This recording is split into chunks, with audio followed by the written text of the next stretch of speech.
I was very fortunate to work with our three former Prime Minister.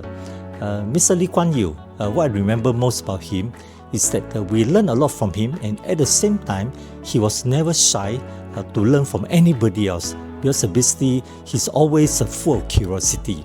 I still remember that during the .com boom, that period, so there was a lot of talk about B2B, B2C. So one day he asked cabinet members, he said, exactly what is B2B, B2C? And so we explained to him what B2B, business to business, B2C, business to consumer. Then he cited one example. He said, so is this an example of a B2B or B2C? Then we say, no. This is the example of B2B2C. And he had a good laugh. But seriously, is that Mr. Lee Kuan Yew, he's a man of wisdom. I think he knew so much. And the reason why he knew so much is that he's never too shy to learn from others in areas that he wanted to know more about. Now then came Prime Minister Goh Chok Tong.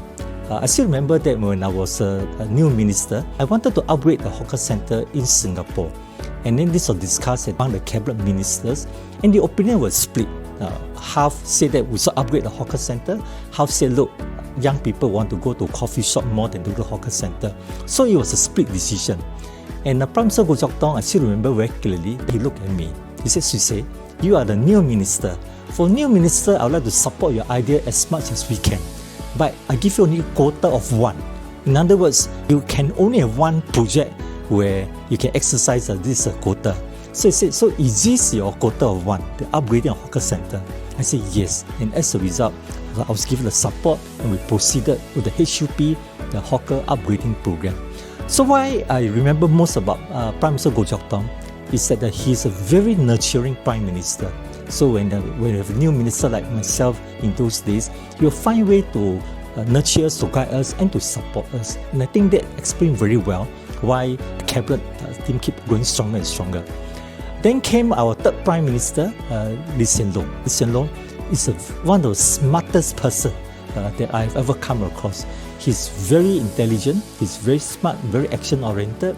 In fact, I would say many people look at him as a Prime Minister with very strong head. But actually, my experience with him is that not only he has a very strong head, his heart is even stronger. As a Labour Chief, in those days, we're trying to do whatever we can to support our low-wage worker in Singapore. And I tell you, Prime Minister Lee Hsien Loong was the strongest supporter of the NTUC. In fact, the E2I, the PWM, the job recreation program, all that were basically through his personal endorsement and support. And as a result, the labour movement were able to do whatever we wanted to do for the low-wage workers.